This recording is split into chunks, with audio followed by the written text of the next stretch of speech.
Sahabat Fresh Juice, sesaat lagi kita akan mendengarkan Fresh Juice Jumat 16 Agustus 2024 bersama Bapak Reynold Vincent dari Yogyakarta.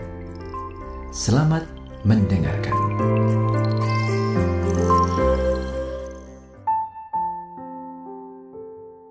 Shalom para sahabat Fresh Juice dimanapun para sahabat berada.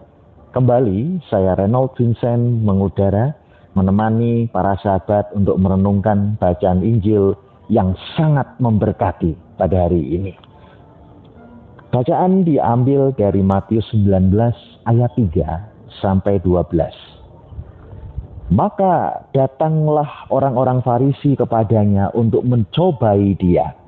Mereka bertanya, apakah diperbolehkan orang menceraikan istrinya dengan alasan apa saja? Jawab Yesus, tidakkah kamu baca bahwa Ia yang menciptakan manusia sejak semula menjadikan mereka laki-laki dan perempuan?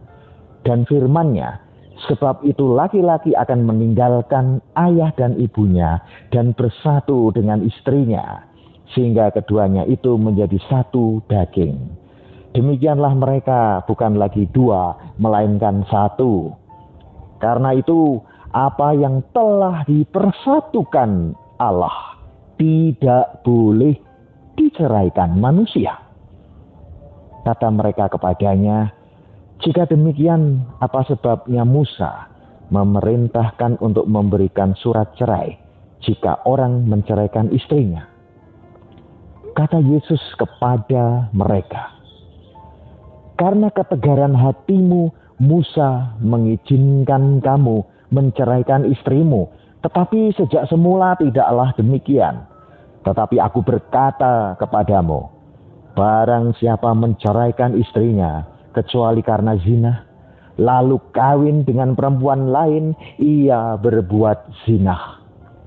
Murid-murid itu berkata kepadanya, jika demikian halnya, hubungan antara suami dan istri lebih baik jangan kawin. Akan tetapi ia berkata kepada mereka, tidak semua orang dapat mengerti perkataan itu. Hanya mereka yang dikaruniai saja. Ada orang yang tidak dapat kawin karena ia memang lahir demikian dari rahim ibunya. Dan ada orang yang dijadikan demikian oleh orang lain. Dan ada orang yang membuat dirinya demikian karena kemauannya sendiri oleh karena kerajaan surga. Siapa yang dapat mengerti, hendaklah ia mengerti. Demikianlah Injil Tuhan. Wow, indah sekali pemandangan di Kota Batu ini. Tapi pernikahan juga indah. Apalagi baru awal menikah. Para sahabat, membangun rumah tangga bukan sekedar menempati rumah. Berdua, merawat berdua, mengisi dengan perabotan, kemudian tidur bersama, kemudian memiliki anak, halamannya cukup luas untuk anak-anak berlari-larian, berbelanja, membayar tagihan-tagihan, kartu kredit, dan seterusnya. Bukan. Tetapi karena Tuhan, dua hati jadi satu. Keadaan satu ini yang mungkin seringkali para pasutri lupa. Saya belum menikah memang. Tetapi ada banyak kawan saya yang bercerita, berbagi pengalaman mereka bahwa pernikahan mereka di ujung tanduk gitu. Kenapa? Karena banyak pernikahan ternyata hanya berlandaskan aku srek sama kamu. Aku satu frekuensi dengan kamu. Aku punya chemistry yang sama dengan kamu. Aku punya kepentingan yang sama, punya hobi yang sama. Ternyata kita banyak kesamaan ya. Gitu waktu pacaran ya. Ternyata setelah beberapa bulan menikah atau setahun 2 tahun menikah, ternyata lebih banyak perbedaannya daripada persamaannya. Akhirnya salah satu di antara mereka mulai aneh-aneh, berpikir untuk cari yang lain lah, berpikir inilah itulah, karena merasa tidak nyaman lagi. Nah, banyak orang membangun pernikahan hanya berdasarkan kenyamanan hubungan. Padahal situasinya tidak selalu nyaman. Tidak ada yang permanen di dunia ini, yang permanen hanyalah di surga. Maka pernikahan yang berdasarkan kenyamanan, pernikahan yang berdasarkan kebutuhan, karena dia itu orang sukses.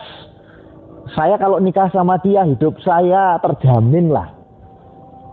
Berdasarkan yang ketiga, pernikahan yang berdasarkan kepentingan saja bisa jadi nantinya akan di ujung tanduk. Tetapi pernikahan yang berdasarkan keyakinan bahwa engkau adalah orang yang diutus Tuhan kepadaku. Di dalam dirimu aku menemukan Tuhan yang aku harus bantu. Di dalam dirimu aku menemukan Tuhan yang harus aku layani. Di dalam dirimu ada kekurangan-kekurangan yang aku bisa bantu cover itu. Maka pernikahan itu akan langgeng.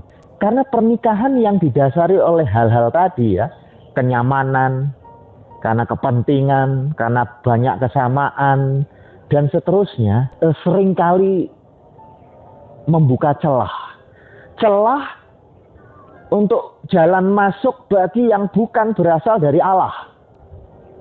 Iblis ingin pernikahan kita bubar. Iblis ingin supaya pernikahan kita itu menjadi suatu hujatan kepada Tuhan, bukan menjadi suatu bentuk rasa syukur kita kepada Tuhan.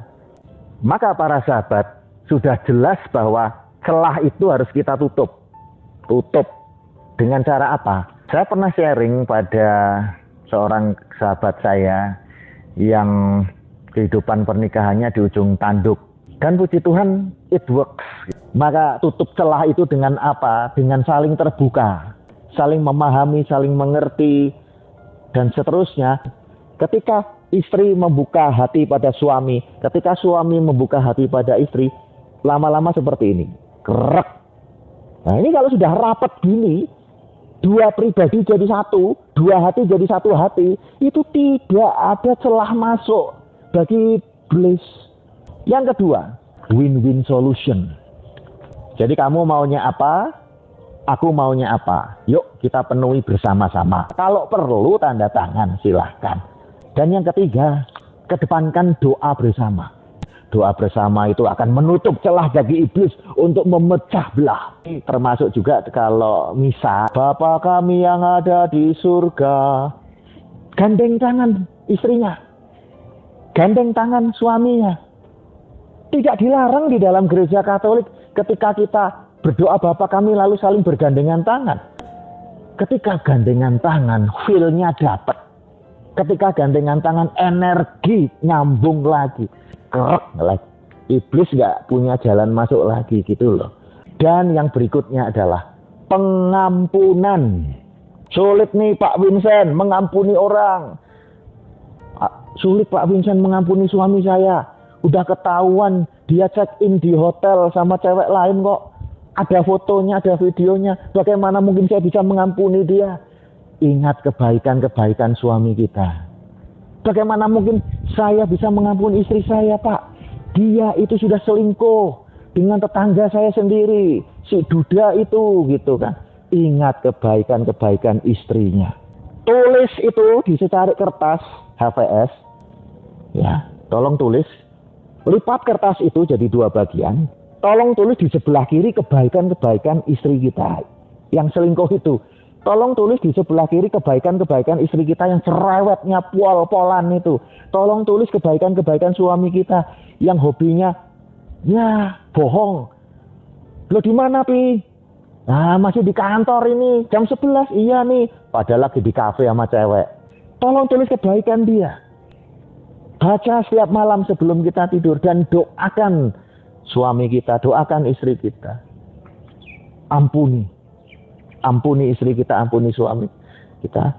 Orang bisa lebih mudah mengampuni kalau mengingat kebaikannya. Dan ini kebaikannya ditulis, dibaca setiap malam sebelum kita tidur. Sebelum kita tidur itu gelombang otak turun dari beta menjadi alfa. Disitulah kondisi hipnosis tercipta. Apapun yang kita baca bisa masuk betul ke hati kita. Maka kita akan lebih mudah mengampuninya. para sahabat. Yuk, baik yang OMK yang mau menikah, baik yang sudah menikah, baik yang berencana untuk bubat, yuk tutup celah. Caranya tadi itu. Selamat mencoba. Tuhan memberkati dan kita akan dimerdekakan dari pengaruh-pengaruh iblis yang akan memecah belah kehidupan pasutri-pasutri Katolik dewasa ini. Merdeka, merdeka, merdeka untuk selama-lamanya. Selamat hari ulang tahun kemerdekaan Republik Indonesia yang ke-79. Berkah dalam. Sahabat Fresh Juice, kita baru saja mendengarkan Fresh Juice Jumat 16 Agustus 2024. Terima kasih kepada Bapak Reynold Vincent untuk renungannya pada hari ini. Sampai berjumpa kembali dalam Fresh Juice edisi selanjutnya. Tetap semangat, jaga kesehatan, dan salam Fresh Juice.